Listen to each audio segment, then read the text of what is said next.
నమస్తే నేను మీ Gopi welcome back to our channel ఈరోజు మనతో వచ్చేసి సీనియర్ జర్నలిస్ట్ జగదేవ్ గారు ఉన్నారు సార్ నమస్తే సార్ నమస్తే సార్ కుప్పంలో చంద్రబాబు గారి కాన్స్టిట్యున్సీ అది సో అక్కడ కూడా ఆయన భారీ మెజార్టీ గెలవడం జరిగింది మరలా ఇప్పుడు అక్కడ వర్గ పోరు అయితే మొదలైంది అంటే టీడీపీని రోడ్డుకి లాగుతున్నారు అన్నట్టు కొన్ని వార్తలు అయితే వస్తున్నాయి సో దానికి మీరే ఉంటారు టీడీపీకి రోడ్డు లాగడం కాదు వాస్తవానికి ఏం జరుగుతుందంటే గడిచిన 5 ఏళ్లలో టీడీపీ ఎస్పెషల్లీ రాయలసీమలో టీడీపీ కార్యకర్తలు ఎంత ఇబ్బంది పడ్డారో తెలుసు అంటే ధైర్యంగా నేను టీడీపీ అని చెప్పుకోలేని పరిస్థితికి కూడా వచ్చేసింది దానికి కారణం ఎవరు దానికి కారకులు ఎవరు వైసీపీ వాళ్ళు సో పెద్దిరెడ్డి గారి నియోజకవర్గం కాబట్టి పెద్దిరెడ్డి గారు లేదా జగన్మోహన్ రెడ్డి గారి నియోజకవర్గం కాబట్టి జగన్మోహన్ రెడ్డి ఎవరైతే వాళ్ళు సో గవర్నమెంట్ ఉన్నదని దొన్నవ్వచ్చు లేదంటే అధికారము అది పాలకపక్షము మాదే అధికారులు మా వైపు ఉన్నారనే ధీమా కావచ్చు వాళ్ళు ఆ విధంగా చెలరైపోతుంటారు అయితే ఇప్పుడు కుప్పంలో ఉన్న పరిస్థితులు ఏంటంటే కుప్పం అని కాదు రాష్ట్ర వ్యాప్తంగా ఉన్న పరిస్థితులు ఏంటంటే గత 5 ఏళ్లలో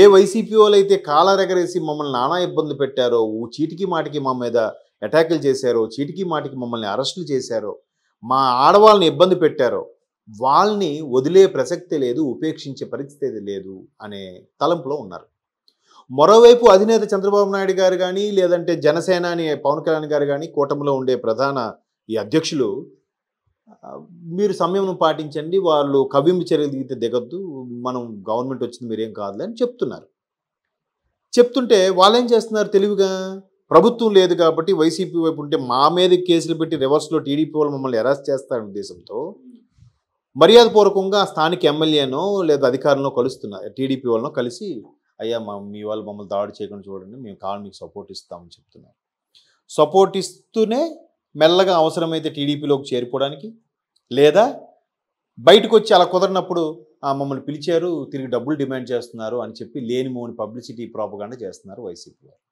ఇప్పుడు టీడీపీ వాళ్ళకి ఎలా ఉంటుంది అరే ఎన్ని ఇబ్బందులు పడినా మేము పార్టీ మారకుండా కండువా కప్పుకొని ఉన్నాం కదా ఇప్పుడు మాకు ప్రాధాన్యత ఇవ్వకుండా ఇప్పుడు వాళ్ళు ఏదో వస్తున్నారు వాళ్ళ బలం మనకు అవసరం కదా అని చెప్పి వాళ్ళని కండువా కప్పు ఆహ్వానించేస్తే వాళ్ళని ఏం అనలేని పరిస్థితి ఇది ఎంతవరకు కరెక్టు దీనికి పెద్దలు అరే ఏం కాదులే అన్ని జరుగుతుంటే రాజకీయాలను కామని సర్దుకుపో అంటున్నారు కానీ ఉడుకు రక్తం ఊరుకుంటుందా యువ రక్తం ఊరుకోదు వాడిని అలా వదిలేయడం వల్ల ఆడు మళ్ళీ చెలరైపోతాడు ఆడికి భయం లేదు గత ప్రభుత్వంలో వైసీపీలో ఉన్నాడు చెలరైపోయాడు ఇప్పుడు మళ్ళీ టీడీపీ కండువా కప్పుకొని ఇప్పుడు కూడా మళ్ళీ చెలరైపోయాడు వీళ్ళ మీద ఏమనకపోవచ్చు కానీ మిగతా వాళ్ళ మీద చెలరైపోతున్నాడు మరి అలాంటి వీడిని చూసి ఇంకోటి వస్తాడు ఆడిని చూసి ఇంకోటి వస్తాడు 10 మంది తయారవుతారు కదా రెబల్స్ అయిపోతున్నారు కదా దానివల్ల నష్టమే కదా నమ్మకంగా జెండా పట్టుకొని తిరిగిన టీడీపీ కార్యకర్త ఇట్లాంటి చేయడం వల్ల ఎడమొహం పెడమంగా ఎందుకు లేదు సార్ వాళ్ళకు కూడా మరి కండువా కప్పు తీసుకుంటున్నారు మరి మాకు ప్రాధాన్యత ఎక్కడుంది ఎప్పుడైనా అంతే కదా ఇప్పుడు నా ఫ్రెండ్ కూడా మొన్న మిత్రుడు ఒకడు ఊర్లో వాడు ఎంపీటీసీ అయితే ఏదిరా కంగ్రాచులేషన్స్ మరి మీ కూటమి ప్రభుత్వం వచ్చింది కదా ఏంటి మరి మన పనులు ఏమవుతాయంటే ఎక్కడవుతారా బాబు మన దగ్గర లిమిటెడ్గా గెలిస్తే అరే మా నాయకుడు వచ్చాడు మిగతా వాళ్ళకి రాలేదు కాబట్టి మా ద్వారా చెప్పించుకోవడానికి అందరూ మా కూటమి వాళ్ళే ఇంక నా పని ఏమవుతుంది అంతే కదా లిమిటెడ్గా ఉన్నప్పుడు ఆ క్రేజ్ వేరు ఉంటుంది 166 మంది కూటమి వాళ్ళే 164 మంది మనకి ఇంకే ఎక్కడ పనులు అవుతారా చాలా ఇబ్బందిగా ఉంది పైగా వాళ్ళు కూడా మా పార్టీలోకి వచ్చేసి కండువాలు కప్పుకోవడానికి రెడీ అయిపోతున్నారు మళ్ళీ ముందంతా మా ఎదురు కాళ్ళ దగ్గర తీసిన వాళ్ళు ఇప్పుడు వచ్చి అన్న ఏంటన్నా ఏంటి సంగతి బాగున్నా అన్న అనే ఊరికి వచ్చి కలిసి వెళ్తున్నారు సిగ్గు లేకుండా మేమేం అనలేని పరిస్థితి అంటే అలాంటి పరిస్థితులు ఇది అంతటికే కారణం ఏంటి ఇప్పుడు కుప్పం సంబంధించి ఆయన ఎవరు మున్సిపల్ చైర్మన్ ఉన్న డాక్టర్ సుధీర్ గారి వ్యవహారం గతంలో చాలా ఇబ్బందులు పెట్టి చాలా అరాజకాలు చేసి ఆ కుప్పంలో పోటీ చేస్తే భరత్ గారిని అండ చూసుకొని కూడా చంద్రబాబు నాయుడు గారికి ఎగనెస్ట్గా భరత్ కదా పోటీ చేసి ఆయన అండ చూసి కూడా చాలా చెలరేగి ఎన్నో లేనిపోని కల్లోవాళ్ళు సృష్టించిన వ్యక్తికి ఎమ్మెల్సీ అని భరత్ ఈ సుధీర్ అని మున్సిపల్ చైర్మన్ ఈయనకి కూడా మళ్ళీ కండువా కప్పితే మా పరిస్థితి ఏంటి ఆల్రెడీ వీళ్ళు ఇష్టం లేదని ఇండైరెక్ట్గా చెప్తూ కార్యకర్తలు సుధీర్ హాస్పిటల్ దాడి కూడా చేశారట బట్ ఆయన అవన్నీ లేకుండా మనం బ్రదర్స్ అయిపోయింది కదా ఇప్పుడు వాడు ఆ టైం అయిపోయింది ఇప్పుడు బిల్డప్ పోయి మనం అంతా ఒకటేనబ్బా అని చెప్పి టీడీపీ కండువా కప్పుకునే ప్రయత్నం చేస్తున్నాడు ఆయనతో పాటు ఒక 8 మంది కౌన్సిలర్లు కూడా వస్తున్నారు కదా సరే మన పార్టీని బలోపేతం చేసుకుందామని కూడా బాబు గారు ఒప్పుకున్నారు అన్నట్టుగా వార్తలు వస్తున్నాయి మరి కార్యకర్తకి ఎలా ఉంటుంది అరే మేము జెండా పట్టుకొని మేము నానా తిట్లు తిని నానా తాపులు కాసి తన్నులు తిని ఆ తర్వాత జైలుకి వెళ్ళి వచ్చి ఎంత చేస్తే మళ్ళీ ఇప్పుడు వాళ్ళ హయాం అయిపోయింది కదా టీడీపీ వచ్చేస్తామంటే మీరు మనకి పార్టీ బలం తక్కువ ఉందని చెప్పి ఆదరించి తీసుకుంటే మరి మాకు ప్రాధాన్యత ఏది? ఏ జెండా అయితే భుజం కాసిందో అదే భుజం మీద మీరు దెబ్బ వేస్తున్నారు, చురక పెడుతున్నారు. ఎట్లా మరి మాకు ప్రాధాన్యత ఏది అనే దీంట్లో కార్యకర్తలు కొంత రగిలిపోతున్నారు. ఒక చిన్న ఎగ్జాంపుల్ అండి, నాకు తెలిసిన ఒక యూట్యూబ్ ఛానల్ ఉంది. ఆ యూట్యూబ్ ఛానళ్ళు కూటమికి ఫేవర్గా చేశారు. గెలచడంలో యూట్యూబ్ ఛానల్స్ కూడా పాత్ర ఉందా లేదా? మీరు ఉందంటారా లేదంటారా? సోషల్ మీడియా పాత్ర ఉంది కదా. మరి వాళ్ళ కోసం ఫేవర్గా చెప్పిన ఆ వ్యక్తులకి కలిసి ఒక సరదా కలిసారు, ఒక ఫోటో దిగితే, సెల్ఫీ దిగితే వాళ్ళంత హ్యాపీగా ఫీల్ అవుతారు.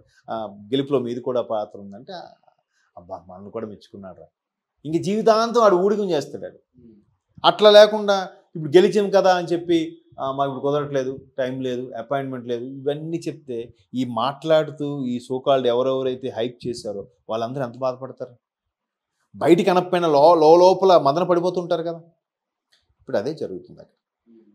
కాబట్టి ప్రభుత్వం కూడా ఎవరెవరు దృష్టి పెట్టి వాళ్ళకు ఒక మంచి టీం ఉంటుంది కాబట్టి వాళ్ళని దృష్టి పెట్టి ఇక్కడ ఎవడు జెన్యూన్, ఎవడు కరెక్ట్. ఇప్పుడు ఆల్రెడీ ఫుల్ సపోర్ట్, ఫుల్ మెజార్టీతో ఉన్నారు. ఇంకెందుకు నాయకులు?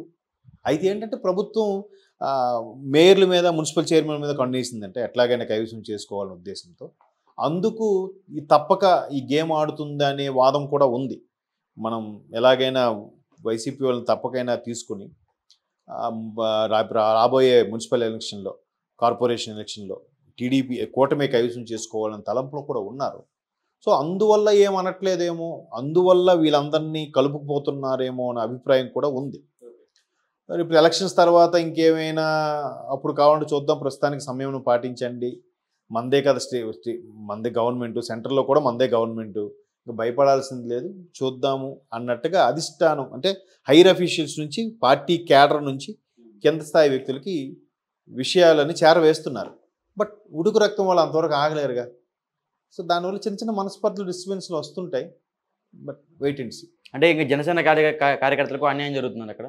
ఎట్లా ఉంటుందంటే టీడీపీ ఎమ్మెల్యేగా ఉన్న దగ్గర జనసేన కార్యకర్తలకి ప్రాధాన్యత లేదని, జనసేన ఎమ్మెల్యే ఉన్న దగ్గర టీడీపీ కార్యకర్తలకు అంత ప్రాధాన్యత లేదని కూడా వార్తలు వస్తున్నాయి. బట్ కొన్ని దగ్గర అలాగా, ఉన్న దగ్గర ఇలా ఉంటుంది.